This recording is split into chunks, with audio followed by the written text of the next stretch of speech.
procedures.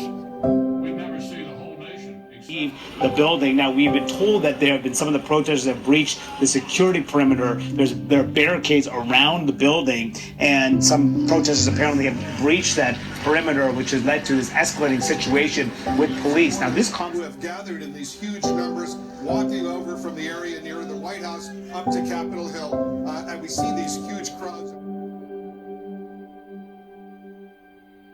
Right now, there are MOUs.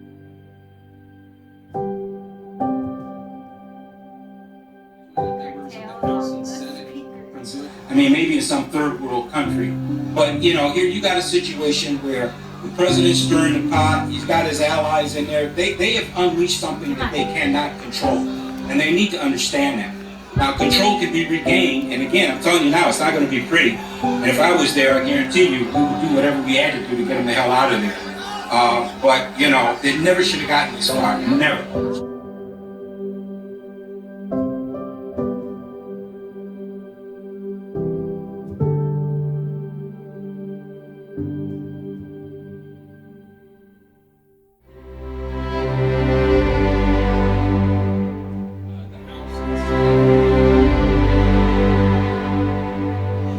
Of Congress, Trump supporters and Biden supporters alike, are appalled and scared, and frankly, it is appalling and it is frightening. We are witnessing an attempt at sedition. We are witnessing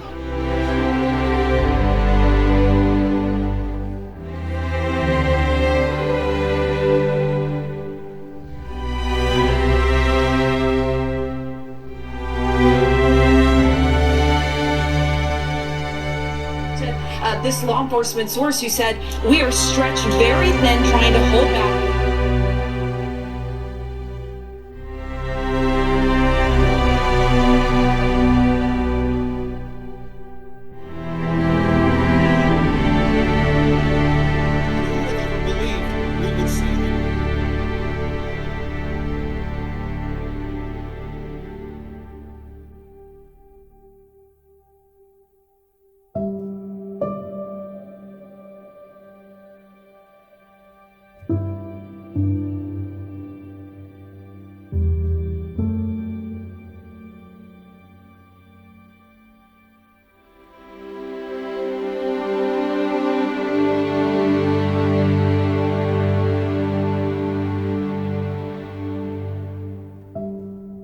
Believe in law and order.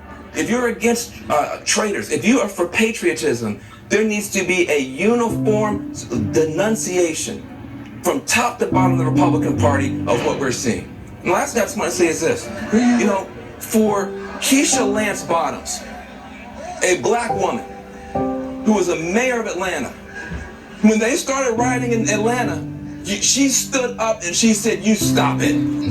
You don't do this in Atlanta. You don't do this in America." She stood up to her base and told them to go home. Where is the President of the United States? Where is Donald Trump?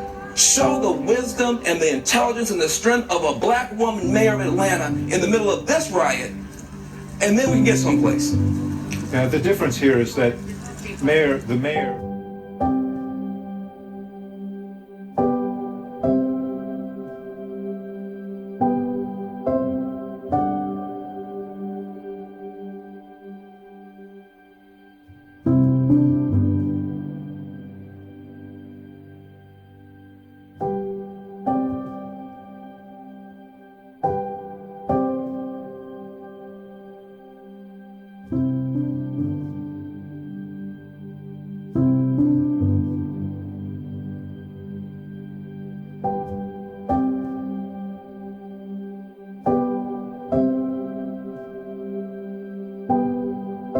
talk about the economy. But all of you have been watching what I've been watching.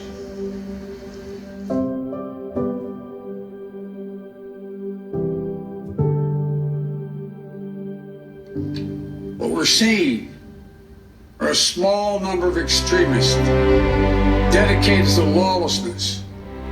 This is not the I call on President Trump to go on national television now to fulfill his oath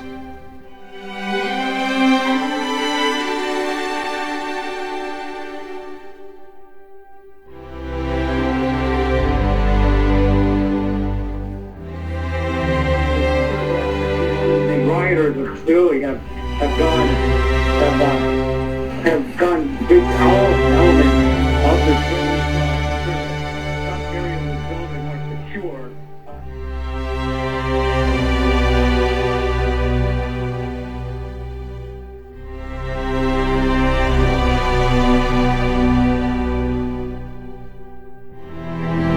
After they have a bullhorn and they say, you must be off the streets, there is a curfew in effect.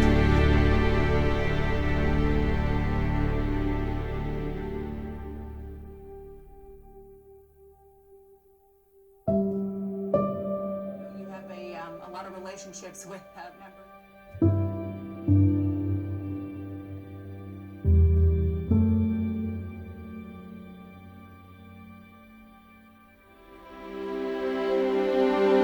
I talked to a separate source close to the White House, an advisor to the president, when I asked this advisor about the prospect of invoking the 25th Amendment and forcing the president from power, with his cabinet coming together and saying he's no longer fit to be president of the United States.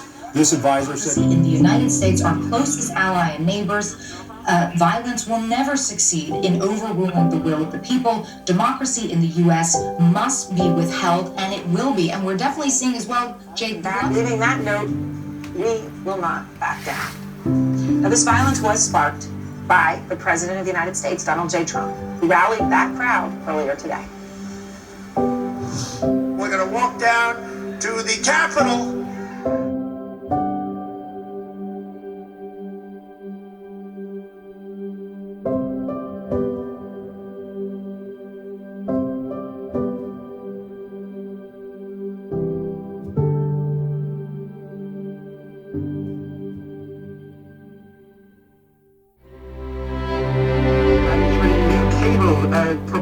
Ostensibly posing as news networks, forwarding this election lie, and that's the basis of what we've seen here today. It's all a result of a conspiracy theory, and it's playing out in the streets of the nation's capital. Aaron? All right, Donnie, thank you.